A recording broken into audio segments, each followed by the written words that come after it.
میرے آثار کا صدقہ الہی میرا جذبہ کسی صورت نہ کم ہو۔ سرکار مدینہ صلی اللہ تعالی وسلم غار حرا میں عبادت میں مشغول تھے کہ اچانک غار میں ایک فرشتہ ظاہر ہوا، اور یہ جبریل امین علیہ السلام تھے۔ جبریل امین علیہ السلام نے بارگاہ رسالت میں عرض کی، پڑھیے۔ انہوں نے فرمایا میں پڑھنے والا نہیں۔ فرشتے نے آپ کو پکڑا اور نہایت گرم جوشی کے ساتھ زور سے معائنہ کا کیا، یعنی گلے لگایا، چھوڑ دیا، کہا پڑھیے۔ میرے آقا صلی اللہ تعالی وسلم نے فرمایا کہ میں پڑھنے والا نہیں ہوں۔ فرشتے نے دوسری مرتبہ بھی آپ کو سینے سے چمٹایا اور چھوڑ دیا، پھر کہا پڑھیے، آپ نے پھر وہی جواب ارشاد فرمایا۔ اسے تیسری مرتبہ فرشتے نے آپ کو زور سے اپنے سینے سے لگا کر چھوڑ دیا اور کہا پڑھیے، اور اس کے بعد جو سورہ علق 30ویں پارے کے اندر اقرا بسم ربک الذی خلق خلق الانسان من علق، یہ 5 آیات بیان کی گئیں کہ پڑھو اپنے رب کے نام سے جس نے پیدا کیا آدمی کو خون کی پھٹک سے بنایا، پڑھو اور تمہارا رب ہی سب سے بڑا کریم جس نے قلم سے لکھنا سکھایا اور آدمی کو سکھایا جو نہ جانتا تھا۔ یہ 30ویں پارے میں ہے سورہ علق، اور یہ پہلی وحی گویا کہ یوں سرکار صلی اللہ تعالی علیہ وآلہ وسلم پر غار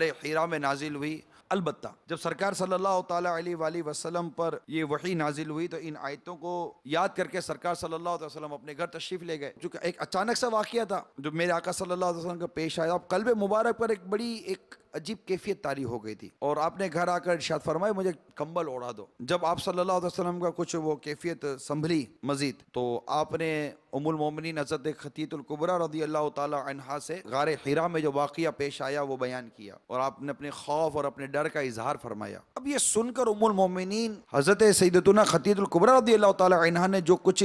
بیان کیا وہ بڑا ہی پیارے مدنی پھول ہیں، اور اس میں سرکار صلی اللہ تعالی وسلم کی سیرت پاک کی باقاعدہ ایک منظر کشی کی جا رہی ہے۔ فرماتی ہیں نہیں، ہرگز نہیں، یعنی جو آپ کو ڈر ہے، آپ کو خوف ہے، یہ ہرگز ایسا نہیں ہوگا کہ اللہ کی قسم اللہ تعالیٰ کبھی بھی آپ کو رسوا نہیں کرے گا۔ آپ صلی اللہ تعالی علیہ وسلم تو رشتہ داروں کے ساتھ بہترین سلوک کرتے ہیں، ایک دوسروں کا بار خود اٹھاتے ہیں، خود کما کما کر مفلس و محتاجوں کو عطا فرماتے ہیں، مسافروں کی مہمان نوازی کرتے ہیں، حق اور انصاف کی خاطر سب کی مصیبتوں مشکلات میں کام آتے ہیں۔ تو یہ اوصاف سرکار صلی اللہ تعالی علیہ وآلہ وسلم کے بیان ہوئے، حضرت خدیجہ الکبریٰ ام المومنین رضی اللہ تعالی عنہا نے بیان کیے، اور اس میں ہمارے لیے مدنی پھول ہیں۔ عمر میں برکت، رزق میں برکت، اور برے موت سے اگر بچنے کا ذہن ہے تو یہ صرف ذہن سے نہیں، اس میں کئی روایتیں ایسی کہ رشتہ داروں سے جو حسن سلوک کرتا ہے، رشتہ داروں سے جو تعلق جوڑتا ہے، کیونکہ آج یہ بہت ہی بے برکتی کا جو رونا روتے ہیں نا، کاروبار نہیں ہے، تنگ دستی ہے، پریشانی ہے، سب کے ساتھ نہیں ہے ایسا۔ کئی لوگ خوشحال ہیں، جو خوشحال نہیں ہے، جس کی تنگ دستی ٹوٹ رہی ہے، جس کا رزق کم ہو رہا ہے، اگر وہ میرے ساتھ اس وقت مدنی چینل پر شامل ہیں کہ آپ کو ایسا لگتا ہے کہ اچھا خاصا کاروبار تھا مٹ گیا، اچھی خاصی آمدنی تھی ختم ہو گئی، اچھا خاصا تھا سکون تھا ختم ہو گیا، ایک بے چینی آ گئی ہے، اور یوں سمجھیے کہ ایک کرائسس میں اگر آپ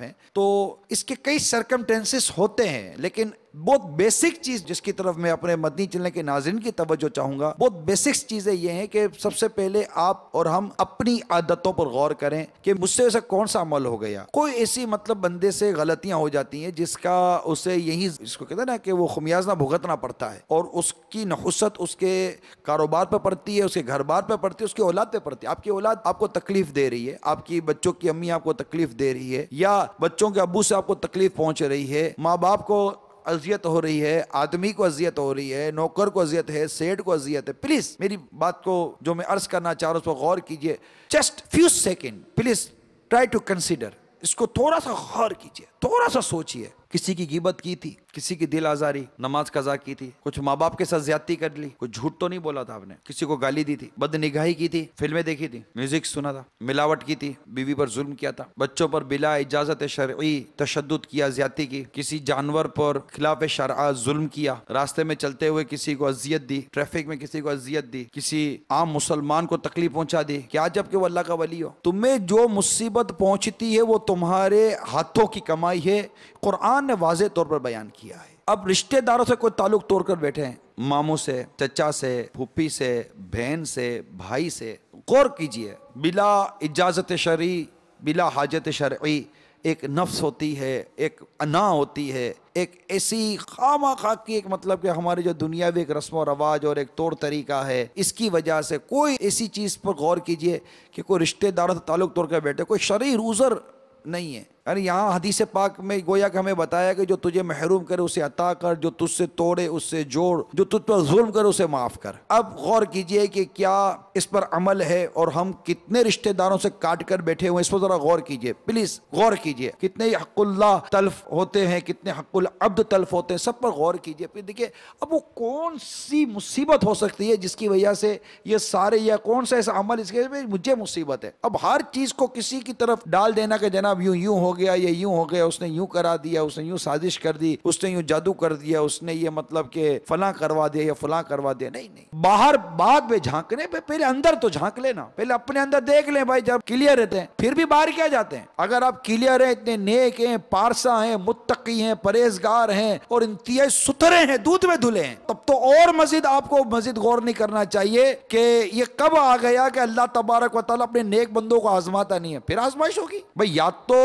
یہ پریشانی جو آئی ہے یہ ہمارے گناہوں کی وجہ سے، صبر کیجئے، توبہ کیجئے، کیا عجب کہ اس کے سبب ہمارے گناہ بخش دیے جائیں. یا اگر آپ واقعی اتنے نیک ہیں تو جب نیک ہوں گے نا تو پھر یہ سوچ بھی نہیں ہے کہ کسی نے کچھ کر دیا ہے، پھر تو صبر کریں گے اور اس پر بھی اللہ کا شکر ادا کریں گے. جو مصیبت آئی ہے میرے دنیا کے مال و اسباب پر آئی ہے، میرے دین و ایمان پر نہیں آئی ہے. باہر غور کرنے کے بجائے ہر صورت میں اندر غور کریں. ناقص مشورہ میرا یہی ہے. میرے آقا